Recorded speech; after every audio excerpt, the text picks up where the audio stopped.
Okay, we got the car up on ramps. Now we're going to drain the oil. Okay, we've got the oil drained out. Now we're going to have to remove this section of exhaust that's in the way of the oil pan. Okay, so on the front exhaust, we have three 14mm bolts we have to get off. There's two, and there's one. So we've got our long extension and our 14mm on our ratchet. Okay, so I got my ratchet, a couple of extensions, and I got a piece of PVC pipe to give me some more leverage and break it loose. There we go.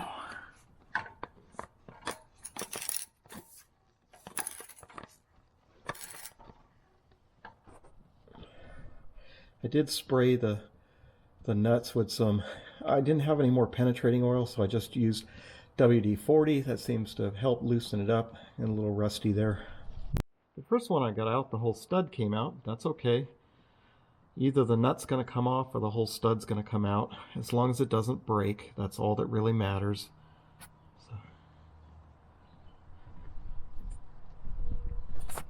Okay, one of them, just the nut came off, and two of them had the studs come out.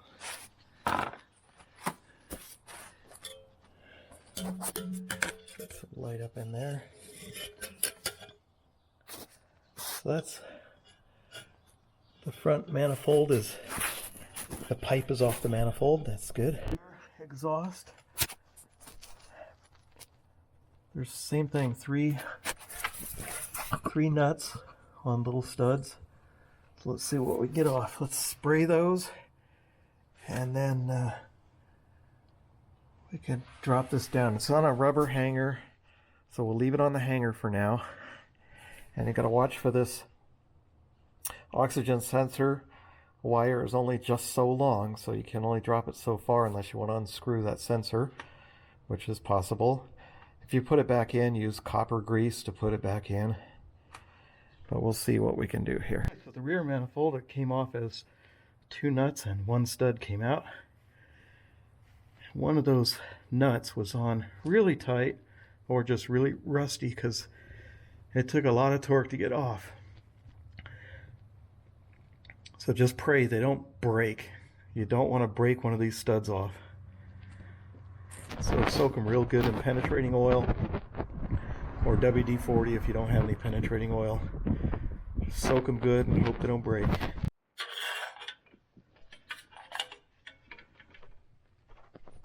So now to lower the exhaust, I'm going to undo these two bolts.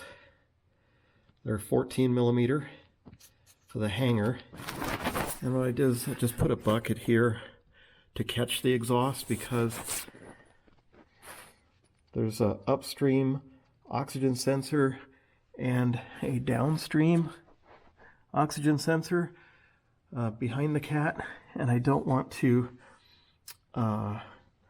tear those wires, so I'm going to set it on the bucket as soon as I get these two hanger bolts out.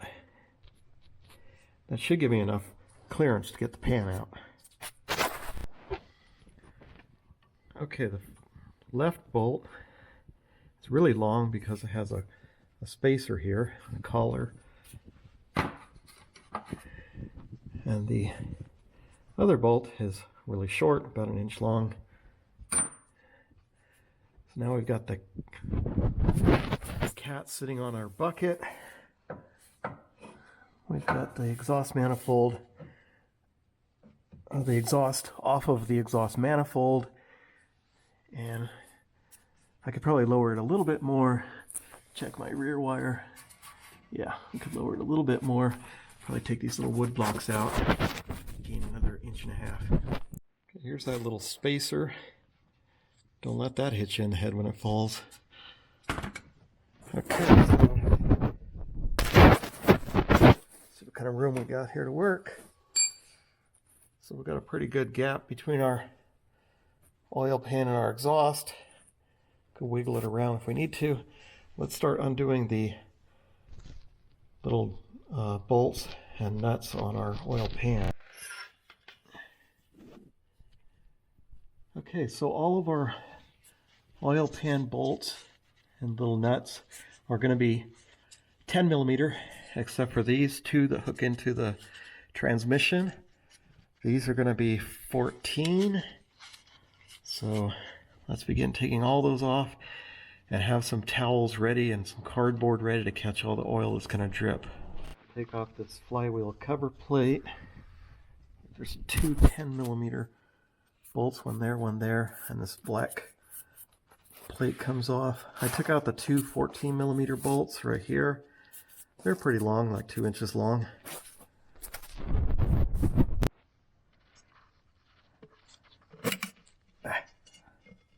There's the little flywheel cover plate.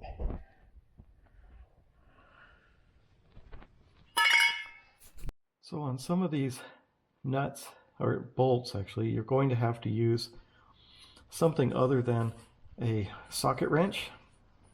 Like this one in the right front corner of the pan. You don't have a straight shot at it. So what you're going to have to do is come at it with a 10 millimeter box wrench and get that off of there just using a box wrench. There's not much room to work, so it's like a quarter turn at a time. And all of the oil pan bolts I've taken out so far are about 1.5 inches long. Okay, you'll notice this one is longer, and it came out right here in the front. So it's near the flywheel. You can see it's thicker right here. The oil pan thickness right here, so this is going to be a longer one. So we'll make note of that. And this will be the last one next to it. So it's next to the last one before the transmission. It's going to be a long one. Okay, the one next to it is also long. So the last two before the transmission are both long ones, long bolts. So underneath the flywheel cover, there's two. There's one here, one here. They're both long. They go in the oil pan too. I got one out. This is the cover plate. That's a little tiny bolt. But this one are both long, just like the other ones that we just took out. The next two are also long. This on the back side. So we got the transmission here. So we got two long ones in the back, two long ones in the front, and two long ones underneath the flywheel cover. So a total of 6 long ones. 2 front, 2 back, and 2 at the flywheel. That's easy to remember. Okay, we got a total of 17 bolts out. 11 short ones, 6 long ones. 17 total for the oil pan. And that doesn't count these two that hold the metal plate on, and these 2 long ones into the transmission. Okay, I missed one somewhere. So we got 2, 4, 6, 8, 10, 11, 12, 13, 14, 15, 16, 17, 18, 19 that go in the pan. There should be 20. So there's one more of these that I missed in the pan. I got to get it out before I pull the pan off. And to get the pan, I'll show you where we use a claw hammer or a pry bar. I just use a claw hammer to get the pan loose because the Honda Bond is like an adhesive. It really holds that pan on there. I found what I missed next to the crank pulley in the front right corner of the pan. So now we have 2, 4, 6, 8, 10, 12, 14, 16, 18, 20. 20 pan bolts, these 2 cover bolts. So 20 for the pan and 2 for the tin cover. That was a lot of work. Now we'll get the claw hammer and pull the pan off. So on the pan, we're looking over by the flywheel here. Right here, you can stick a claw hammer under here. There's a gap. Same thing in the back. Next to the transmission, you can get a claw hammer in there.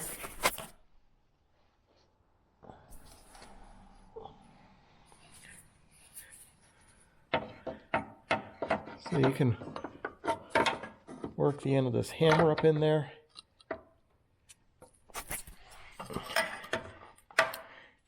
And then you can pry on it and work the pan loose. Okay, managed to pry it loose.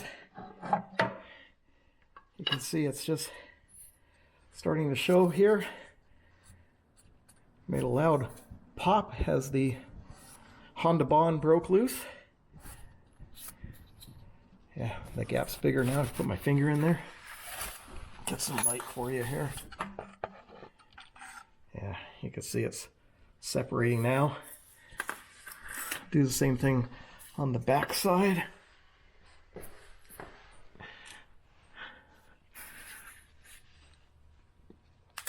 So on the back side, we can get our claw hammer under here, get around this oxygen sensor wire. So we got our claw hammer in there. Let's give it a little pry. Okay, I can't hold the hammer and do this, so can't hold the camera, hammer, and everything at the same time.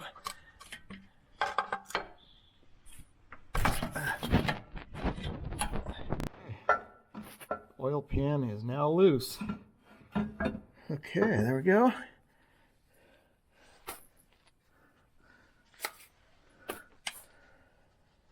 So now we just have to wiggle it out. Wiggle the exhaust a little, wiggle the pan until we get it out. Pulling it in the direction towards the transmission, probably be easier. And we'll get it out.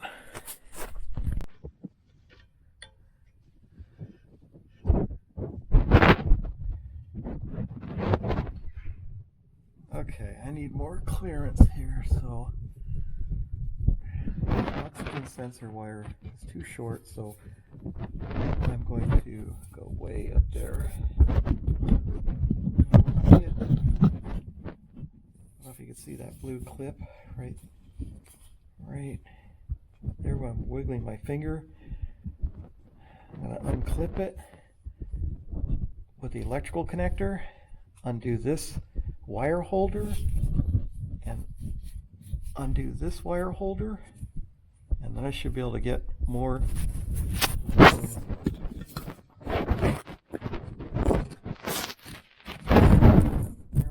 right there. It's blue in color. That's what I'm after. I'm going to take a pick and undo this clip here. There we go.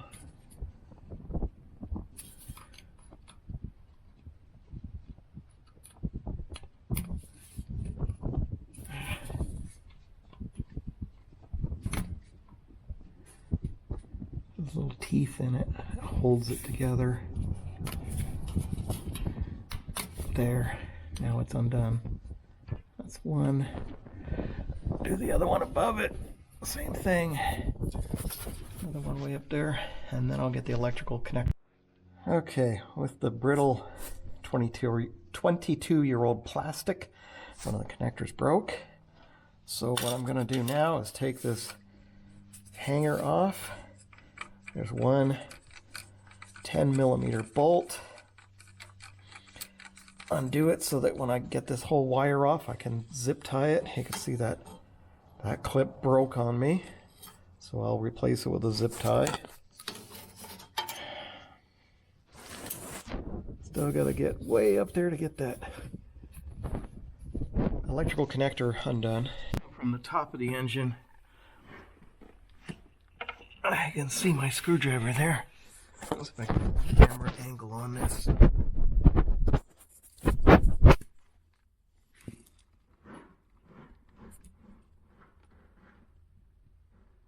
connector right there. I want to disconnect that for the first oxygen sensor. I finally got that blue connector undone at the top.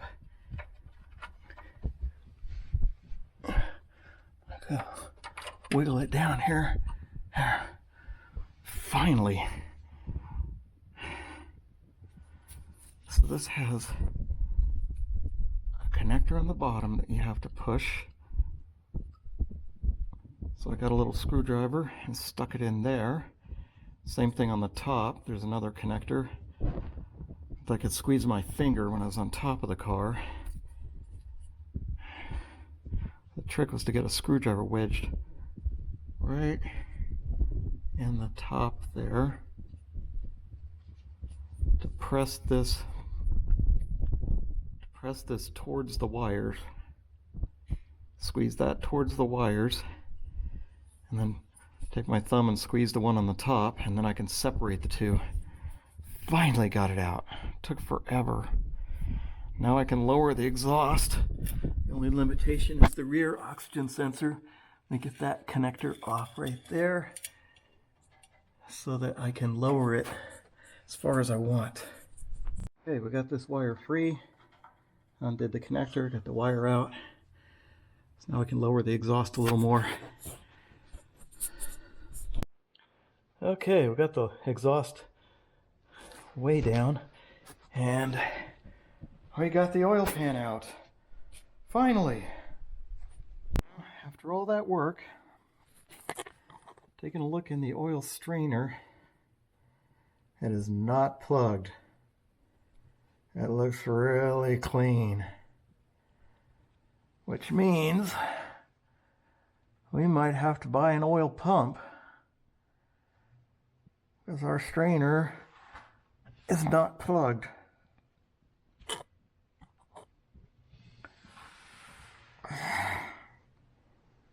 I was thinking it was going to be this, but it's not.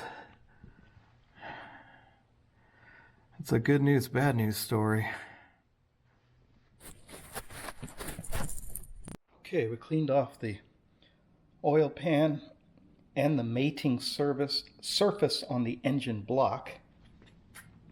And now we're going to put, normally I'd put Honda Bond, but this got dried out as hard as a rock. So AutoZone had this Permatex Ultra Gray, which is a silicone equivalent to this. I think it'll work. Give it a try.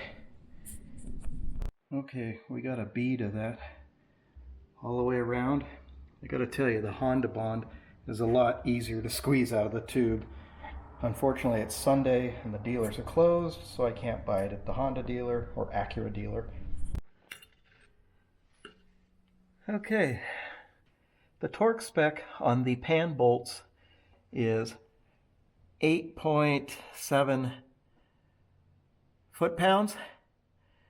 So just say 9 foot-pounds. And I don't have a torque wrench that goes that small, so I'm just going to hold the top of my ratchet so I don't put a whole lot of torque on it, and just crisscross pattern.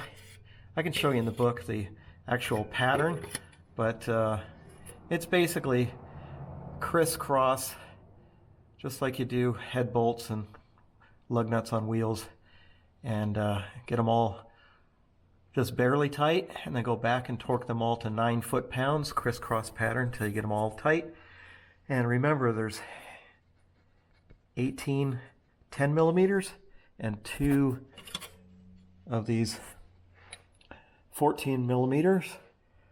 So now you're up to 20, and then put this cover on, 2 little bolts, that's 22 total.